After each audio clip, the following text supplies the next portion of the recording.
Mangoes or apples or oranges. I mean, why'd you say melons? Who thinks of melons? I do. I like melons. I have always liked melons since the time I was a kid. I like watermelon, wintermelon, muskmelon. I like jackfruit. I like honeydew, cantaloupe. I like them all. I mean, it was nothing against you or your physicality. I wasn't even talking about your physicality. So my physicality has nothing to do with melon. All those melons that you mentioned are actually part of this fantasy. All the fruit. Similarly, yeah, they had to make it look natural. They both had different kinds of challenges because of the way we were shooting the film. It had to look like it was really happening. So what we did was we decided we had to shoot with one of them first and then edit that entire chunk and then feed it back to him so that he could respond to it like he's responding to a real phone call. So it was, within a 12-day period, we shot her, we edited her portions, we fed it to him, and whatever he had rehearsed in mind, suddenly, he had to forget everything and now match what is already set. When we were recording her stuff, I was on my bed in my hotel room with the script in hand on the phone, feeding her the lines, and which was awesome. And then when it came back and it was being fed back, I thought, did I really talk this slowly? Because I was speaking back with the camera, and there were a lot of times where it was hard to match the timing, the exact timing that I had lazing around in my hotel room while she was working hard.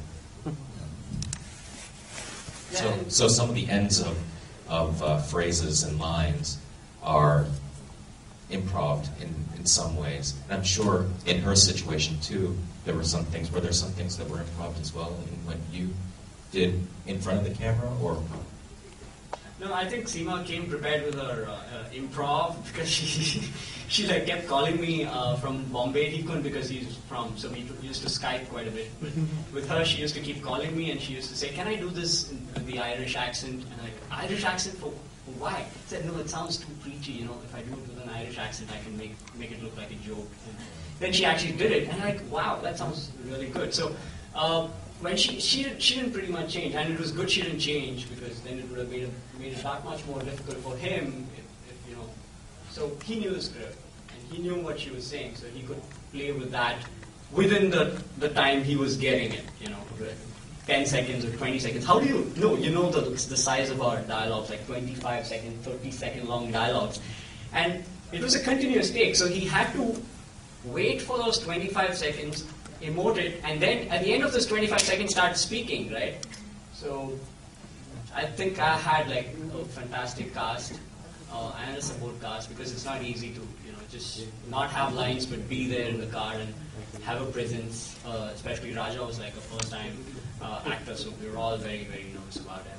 And I think a lot of you seem to like him. I'm going to go tell him he's going to. For those of you who don't know Raja, he's a pretty huge critic online in Mumbai. So, and Sudhish as well, his second job next to directing is... No, actually that's my first job. It's nice since you're here as a director. He's a huge critic as well in the Hindu.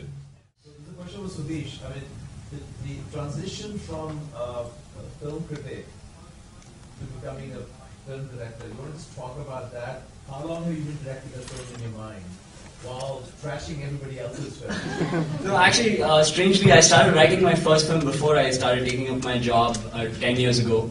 My first film was something called That Four-Letter Word. It was written by me and my co-producer here, Murugan. Both of us wrote it together. It was basically about us, but that's what most first-time filmmakers do. We write about our attempts to make a film, and that's what we did too. The only difference being in our case that the first time around we shot with a high-profile cast, and then we couldn't finish the film, so we reshot the whole film. So I've been making films since for the last 10 years. I made That Four-Letter Word twice over, and this is a film which we made about 2 years, which we wrote about 2 years ago. We came to New York 2 years ago because we wanted to make sure we could get the New Year's Eve thing. We had a different cast there. We could work out the date. So we were very keen to finish this year. And so we said, okay, let's just finish it because we have footage of 2008, 2009. We can't wait too long. We have to catch the festivals now. And so 2 months ago, we finished the film from start to scratch, all the conversation portions, and I'm glad we were able to meet our deadlines, I hope. All right, I'll ask a question. You were talking about how you see that movie. Yeah. So, talk about this process from why you have your 90 minutes and now you're cutting it down. Oh, yeah.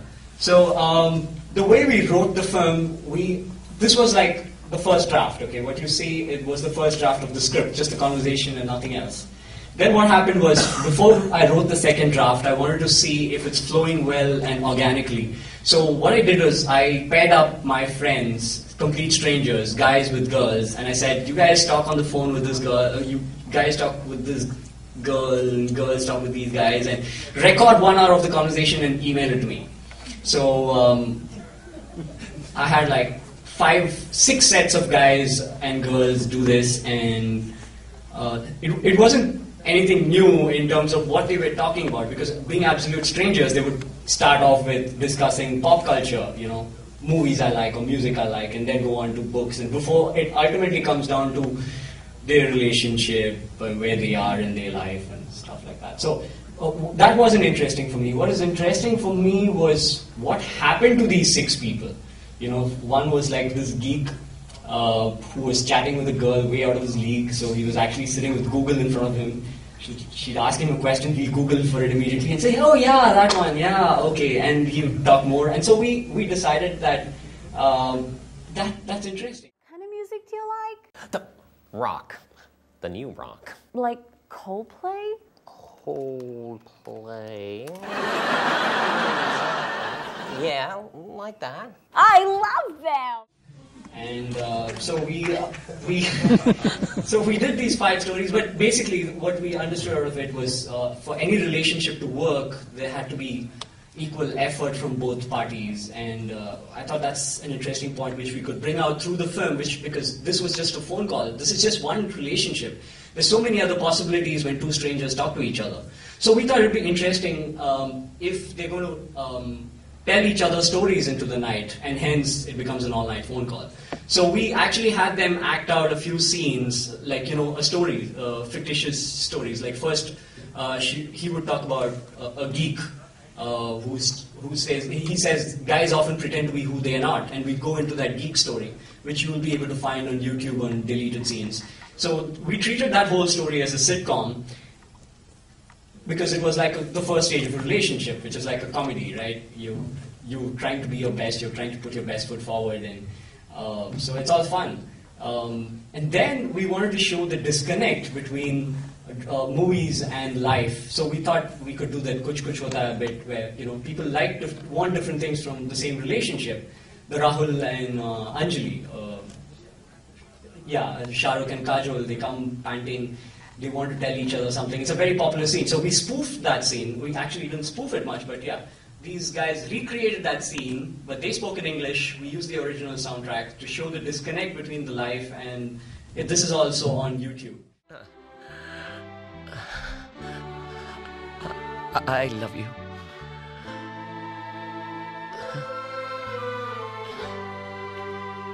I love you too. वो यही कहेगी ना? Yeah? Yeah. Come here. So these 2 scenes were working for commercial relief, but they turned out to be too long. The first sitcom turned out to be like 5.5 minutes, and Kuch Kuch Hota Hai was another 3 minutes. And then they also sing a song in the course of this. They sing Pocket Full of Rainbows, which was another 2 minutes, which we removed. Because we had all these stories, we also needed to resolve these stories. So we had a very different ending. We had the guy from the first story meet the girl from the second story. So all that we'll slowly be releasing online, but which is why a 96-minute film became 73 minutes, because we decided to focus. We said, okay, let's not tell too many stories, let's not get confused. Let's just stick to this phone call. If people want to know about what else they spoke, they can always go to YouTube and check out the deleted scenes. You talk too much, brother.